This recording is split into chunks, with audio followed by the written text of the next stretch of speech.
Bonjour à tous les amis, c'est JC donc du canal Olympien. Donc pour tous ceux qui connaissent pas notre chaîne, eh ben, nous sommes un média, on va dire, un média marseillais. Donc nous faisons des lives avec toute la team, nous faisons aussi des débriefs de matchs, des avant-matchs, des after-matchs, voilà, pour tous ceux qui nous connaissent.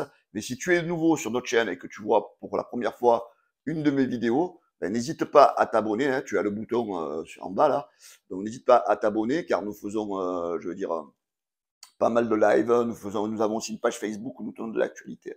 Voilà. Aujourd'hui, donc, c'est une vidéo sur Geoffrey Kondogbia, donc la première recrue officielle, on va dire, de l'Olympique de Marseille. Voilà, une nouvelle ère va commencer cette saison avec le départ d'Igor Tudor et l'arrivée de Marcelino.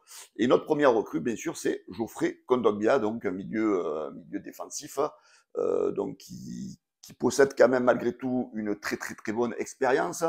Voilà, certains sont un petit peu dubitatifs à son arrivée parce qu'il a 30 ans. Sachez les gars qu'à 30 ans, on n'est pas un vieux footballeur. C'est normalement là où on atteint la maturité, on va dire, en termes de football. Donc voilà, ne soyons pas pessimistes dès le départ. Voilà, je vais vous présenter en quelques mots, on va dire, Geoffrey Kondogbia, donc le nouveau joueur de l'Olympique de Marseille, donc qui a été présenté hier officiellement par le club, qui a passé sa visite médicale haut la main. Voilà, donc on obtient un joueur donc du côté de l'OM qui a quand même un CV qui est assez intéressant, hein, qu'il est passé par plusieurs clubs, donc il a débuté sa carrière en France à Lens en 2010, là où il est resté 2 saisons au RC Lens. Ensuite, il a été contacté par la Liga, par le FC Séville. Il est resté une saison donc de 2012 à 2013 à Séville. Ensuite, il a été contacté par l'Inter Milan, donc il est parti 2 saisons donc en Italie à l'Inter de Milan. Ensuite, il a fait donc l'équipe de. Bon, j'ai oublié l'étape de Monaco aussi, donc il a joué à Monaco aussi. Il a joué donc à Valence de 2017 à 2020, et c'est là où il a connu Marcelino. D'ailleurs, le nouveau coach olympien avait été impressionné par Kondogbia, donc et on pense que c'est lui, bien sûr, et qui a tout fait pour que Kondogbia vienne à Marseille. D'ailleurs, le joueur n'a voulu que l'OM et a voulu donc se réassocier à Marcelino parce que c'est un coach qu'il avait marqué très positivement. Donc voilà, reformer peut-être ce duo-là, ben, c'est peut-être très positif pour l'Olympique de Marseille, mettre le joueur dans une confiance, donc ça peut être intéressant, surtout que sur la dernière saison, euh, donc sur la dernière saison qu'il a faite avec son club, il a été un petit peu, on va dire, en dents de scie, donc il a besoin de se relancer. Et on va dire le fait de retrouver Marcelinho, ça va peut-être permettre aux joueurs de retrouver cette confiance et de retrouver son vrai niveau et on va dire de performer avec l'Olympique de Marseille, le club qui voulait donc pour son retour en Ligue 1. En termes de palmarès, Kondogbia, c'est pas non plus un grand joueur qui a gagné de multiples titres, mais il a quand même gagné des titres essentiels. Hein. Il a gagné donc en 2019 la Coupe d'Espagne avec Valence. Il a gagné aussi le titre de champion de France en 2021 avec l'Atlético Madrid. Voilà, donc c'est quand même un joueur qui est assez reconnu en Espagne. C'est un joueur qui a quand même une expérience. Voilà, il vient quand même avec une assurance, avec voilà, un CV. Alors, comme on dit, c'est un joueur qui vient avec un CV et qui va apporter ce petit plus avec l'Olympique de Marseille. Aussi, n'oublions pas qu'en 2013, il a été champion du monde avec les U20 de l'équipe de France. D'ailleurs, il était associé à un certain Jordan Verretou. Donc voilà, Verretou Marseille, Kondogbia qui vient à l'OM. Donc est-ce que les intentions de l'OM n'est pas de reformer ce duo donc de milieu défensif?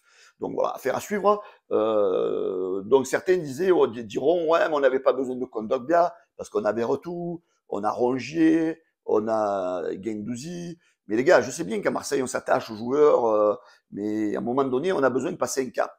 Et ce style de joueur, c'est un joueur qui peut te faire passer ce cap. C'est un joueur qui a l'habitude de jouer dans des grands stades, parce que cette saison, vous savez les problèmes qu'on a eu au Vélodrome, hein, avec des joueurs qui n'avaient pas forcément peut-être le calibre de jouer au Vélodrome. Et un joueur comme Geoffrey Kondogbia peut amener, on va dire, cette résistance, on va dire, à la pression du public marseillais. Après, en termes d'expérience, je veux dire, quand tu regardes Verretou, Rongier et Guendouzi, à eux trois, en termes de Ligue des Champions, on parle, ils n'ont même pas le nombre de matchs que Geoffrey Kondogbia a joué en Ligue des Champions. Pour vous dire simple, Verretou, depuis le début de sa carrière, il a joué 6 matchs en Ligue des Champions. Guendouzi, pareil. et Rongier pareil. Donc à eux trois, ils comptabilisent 18 matchs de Ligue des Champions. Et un joueur comme Kondogbia, il a joué 30 matchs en Ligue des Champions. Voilà. Donc comme vous le savez, l'Olympique de Marseille a besoin de passer ce cap. Ce cap qu'on n'arrive pas à faire en Ligue des Champions, c'est-à-dire qu'on sort toujours au premier tour, aux phases de poule. Vous allez me dire, bon les gars, on n'est pas encore qualifiés, on doit faire le tour préliminaire. Bien sûr qu'on doit faire le tour préliminaire. Mais si tu n'arrives pas à passer ces tours préliminaires de qualification pour la Ligue des Champions, c'est que tu n'auras pas un bon effectif, les gars. Donc, à un moment donné, donc, si tu vois déjà venir des joueurs comme Kondogbia qui vont arriver, d'autres qui vont suivre, donc moi, je suis assez confiant pour que l'Olympique de Marseille passe cette phase de qualificatif pour la Ligue des Champions. Voilà, certains vont dire, ouais, mais bon, il a quand même un salaire assez phénoménal, on parle entre 500 et 600 000 euros par mois. Je suis d'accord. Mais en fait, le mercato de l'OM sera ciblé sur ça, sur des joueurs avec des indemnités de transfert faibles. Là, je crois qu'il a payé, l'OM l'a payé autour de 8 millions d'euros. Il va signer un contrat de 4 ans. Et voilà. Donc, on sait très bien qu'on n'a pas les moyens de se payer des joueurs à 30 millions, 40 millions, voire plus. Donc, voilà. Il faut être malin, il faut recruter malin. On fait confiance donc à nos dirigeants pour retrouver ce style de joueur. Mais moi, je suis très positif pour Kondogbia. Je pense qu'il va apporter ce plus. Donc, attention, je ne vais pas critiquer Rongier, je ne vais pas critiquer Guendouzi. Mais voilà, donc c'est des joueurs, à mon avis, qui sont peut-être, les Guendouzi et les Rongier, sont quand même voilà, au plafond haut, là. À mon avis, c'est des joueurs qui ne vont plus évoluer. Donc maintenant, si tu veux passer le cap supérieur, eh ben, même qu'on est attaché à Rongier, ben, il faut penser peut-être à passer à autre chose, à quelque chose qui est au-dessus. Et à mon avis, je pense que Kondogbia, c'est des joueurs qui sont quand même c'est un joueur qui a le niveau supérieur à un Rongier et à un Guendouzi. Une association avec Verretou, franchement, je pense que ça pourrait être quelque chose d'assez intéressant pour Marcelino.